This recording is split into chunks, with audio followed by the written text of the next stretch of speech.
बिस्मिल्लाहिर्रहमानिर्रहीम। अस्सलामुअलैकुम। इल्म की बात देखने वालों को राव कमर रिजवान नई वीडियो में खुश आमदीद कहता है।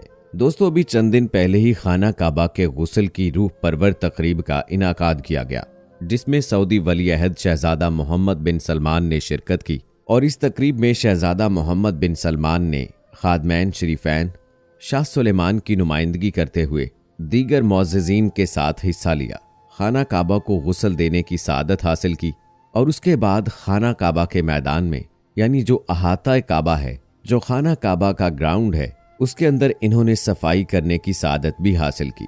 दोस्तों, खाना काबा को गुस्ल देने की तकरीब अहद नबी सल्लल्लाहु अलैहि वसल्लम से चली आ रही है। इस तकरीब में खाना काबा की दीवारों को अर्के गुलाब और ऊद में मुश्क तर तोलियों से साफ किया गया। खाना काबा के फर्श को आबे जमजम में अर्के गुलाब मिलाकर खजूर के पत्तों और हाथों से साफ किया जाता है। गुस्ले काबा की रस्म में 4500 लीटर आबे जमजम, अर्के गुलाब और आला दर्जे का ऊद इस्तेमाल किया गया। गुस्ले काबा से पहले मताफ को ज़ायरीन से खाली करवा लिया गया। और इसके बाद आपको इस बात का भी अंदाज़ा होना चाहिए कि वहां पर एक सिक्योरिटी फोर्सेस का दस्ता अलर्ट खड़ा रहता है, ताकि किसी भी नाखुशगवार वाक़े के साथ फौरी तौर पर निपटा जा सके। अंदाज़ा लगाइए दोस्तों कि अल्लाह तबारक व ताला जब अपने घर की खिदमत करवाता है तो शाहों से करवाता है। आप अंदाज़ा लगाइए कि शहजादा मोहम्मद बिन सलमान, जिसने पूरी उम्मत मुसलमा को अपने खिलाफ कर रखा है, अजीबो गरीब किस्म के डिसीजन लेता है। अपने मुल्क की इनकी जितनी भी कसम पुरसी की हालत थी, उससे ये उन्हें बाहर लेकर निकल आया है। ये जिस विजन के साथ अपने मुल्क को लेकर चल रहा है, जिस तरह की ये जिद्दत पसंदी सऊदी अरब के अंदर लेके आना चाह रहा है, जैसा कि वहाँ पे सिनेमा घर भी बने हैं, वहाँ पे ख़वातीन को गाड़ी चलाने की इजाज़त भी दी गई है, वहाँ पर ख़वातीन अलग से कमरा भी होटल्स में ले सकती हैं, न्योम सिटी भी वहाँ पर बनाया गया। लेकिन इन सब चीज़ों के बरक्स जब आती है बात खाना काबा की खिदमत की, तो इस मामले में आप सबसे आगे देखते होंगे कि शहजादा मोहम्मद बिन सलमान होते हैं। अब ये वो बादशाह है जो कि अपने एक इशारे पे अपनी मर्जी के तमाम फैसलों पर अमल दरामद करवा सकता है। ये ऐसा बादशाह है कि जिसके एक इशारे पर नौकरों की एक फौज खड़ी होती है, जो कि हर वक्त इस इंतजार में होते हैं कि ये जो हुक्म करेंगे हम उस पर अमल दरामद करेंगे। लेकिन अल्लाह के घर में हर वो शख्स, चाहे वो कितना ही अमीरो कबीर क्यों ना हो, कितना ही ताकतवर क्यों ना हो, कितना ही बड़ा बादशाह क्यों ना हो, वो एक आम साइल की तरह आता है। इस हवाले से मुजद्दद आला अहमद रजा खान बरेलवी रहमहुल्लाह अलैह ने कहा है कि खाना काबा के गुस्ल की जो तकरीब है, ये तकरीब अल्हम्दुलिल्लाह एक अरसे से चली आ रही है और मुसलमान इसके अंदर बड़ा बढ़ चढ़ कर हिस्सा लेते हैं। काबतुल्लाह की तारीख इस बात पर शाहिद है कि अब तक इस पर बेहतर से बेहतर गुलाफ चढ़ाया गया।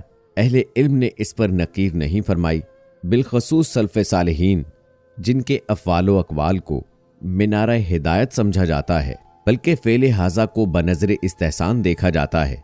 उन्होंने भी ये फरमाया, ये फ़तहुल बारी में लिखा हुआ है, उसने गुलाफ़े काबा की बेइंतहा तहसीन और कदर बयान की है और इस बयान और तौसीफ़ से कासिर है। अल्लाह ताला इनको इस अमल पर बेहतरीन बदले से नवाजे जिन्होंने आकर काबा को खूबसूरत गुलाफ चढ़ाया। तिरमिज़ी शरीफ में एक हदीस मुबारका सल्लल्लाहु अलैहि वसल्लम है, ये क़यामत की निशानियों में से है कि तुम अपने घरों को ऐसे ढांकोगे कि जैसे काबा ढांका जाता है। किसी इमारत को ज़ेबो ज़ीनत की खातिर ढांपा जाता है या अदब व एहतराम की खातिर ढांपा जाता है। तिरमिज़ी शरीफ की इस रिवायत से मालूम हुआ कि ज़ेबो ज़ीनत की नीयत से घरों को ढांपना शरन पसंद नहीं फरमाया गया। फिर किसी दीगर इमारत को अदब व एहतराम की खातिर ढांपना कैसे जायज़ हो सकता है? क्योंकि दोस्तों, खाना काबा अल्लाह ताला का घर है, इसलिए इस घर का अदब व एहतराम करना हर मुसलमान पर फर्ज है। मशहूर आलिम सीरत नगार हजरत काजी मोहम्मद सुलेमान साहब, आपने 1921 में सफर हज इख्तियार फरमाया और उन्होंने एक सफरनामा हिजाज तहरीर फरमाया। ये सफरनामा बड़ा मालूमाती और तहकीकी एतबार से बड़ा मुफीद है। काबातुल्लाह के गुलाफ चढ़ाने की तारीखी हैसियत को उन्होंने इस तरह बयान फरमाया कि काबा पर किस्वा यानी गुलाफ का रिवाज बहुत कदीम अयाम से है। जहां तक तारीख में पता लगता है, तबा बादशाह यमन पहला शख्स है जिसने खाना काबा पर मुकम्मल किस्वा यानी गुलाफ चढ़ाया। ये रेशम का था। ये बादशाह तकरीबन 7 सदी कबल अज इस्लाम गुजरा है और उसके बाद ये किस्वा का अमल जो है ये बराबर जारी रहा। तारीखी वाकयात के मुताबिक फतह मक्का के मौके पर पैगंबर इस्लाम ने कुफार के दौर के किस्वा को अपनी जगह पर रहने दिया और उसे तब्दील नहीं किया, हत्ता कि उसे खुशबूदार बनाने की कोशिश में एक खातून ने उसे जला डाला, जिसके बाद उसे यमनी कपड़े के गुलाफ से बदल दिया गया। मुसलमान बादशाहों और सुल्तानों ने गुलाफ काबा और उसकी हिफाजत की जिम्मेदारी पूरी करने का सिलसिला जारी रखा। सऊदी दौर में किस्वा पर बहुत ज्यादा तवज्जो दी गई। इस वक्त मिस्र में कायम इस्लामी हुकूमत सदियों तक किस्वा भिजवाती रही। सऊदी अरब के शाह अब्दुल अजीज ने किस्वा की तैयारी के लिए मस्जिदुल हराम के करीबी इलाके इजाद में निजी इमारत कायम करने की हिदायत की। ये इस्लाम से पहले काबा पर गुलाफ चढ़ाने के दौर से लेकर मौजूदा दौर तक हिजाज में पहली मखसूस इमारत थी जहां किस्वा का कपड़ा बुना जाता था। उस दौर में मक्का में कारखाना लगाया गया जहां पहली बार किस्वा तैयार किया गया और इसके बाद इसकी तैयारी का काम उम्मुल जूद के इलाके में मुंतकिल कर दिया गया। नई जगह पर कपड़ा तैयार करने की जदीद तरीन मशीनें लगाई गई हैं और ऐसा गुलाफ काबा जो है वो तैयार किया जाता है जो पहले कभी नहीं बना। शाह सलमान के हुक्म पर काबा किस्वा फैक्ट्री का नाम तब्दील करके काबा किस्वा शाह अब्दुल अजीज कम्प्लेक्स रख दिया गया। इस कम्प्लेक्स के मुख्तलिफ हिस्सों में पहला शोबा पानी से नमक को अलग करने का है, जो पानी को साफ बनाने का जिम्मेदार है। साफ पानी रेशमी कपड़े के मयार और साख्त के लिए जरूरी है। इस शोबे में जमीन से निकाले गए पानी से भी नमक को अलग कर दिया जाता है ताकि रेशम को धोकर रंग किया जा सके।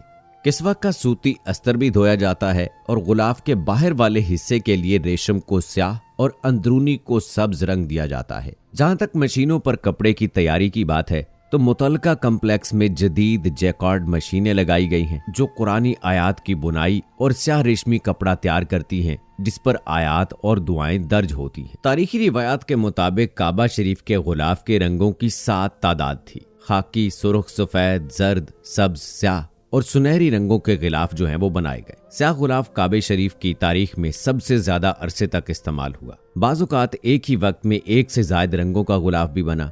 एक बुनियादी रंग और दूसरा उसकी तज़ीनो आराइश के लिए इस्तेमाल किया गया। स्याह कपड़े पर सुनहरे रंग का दौर इस्लाम के बाद का दौर है। स्याह कपड़े पर कुरानी आयात या दीगर मुकद्दस इबारात तहरीर की जाती हैं। इस वक्त गुलाफ काबा के 2 रंग सफेद और सुर्ख इस्तेमाल उसकी तज़ीन के लिए इस्तेमाल किए जाते हैं। यमनी कपड़े का रंग सफेद और सुर्ख होता है। और दोस्तों आपको बताते चलें कि पुराने गुलाफ काबा को हरम मक्की के करीब मौजूद म्यूजियम में रखा जाता है या तोहफे के तौर पर किसी दूसरे मुसलमान मुल्क को दे दिया जाता है। महफूज रखने के लिए उतारे जाने वाले गुलाफ को खोलकर उसके हिस्से अलग अलग किए जाते हैं। तो दोस्तों उम्मीद है कि गुलाफ काबा की तब्दीली के हवाले से जो तकरीब मुनक्किद की गई थी इसको और गुलाफ काबा की जो मुख्तसरन तारीख हमने आपको बताई है ये आपको पसंद आई होगी। इस हवाले से आप अपनी राय का इजहार कमेंट बॉक्स में लाजमी कीजिएगा।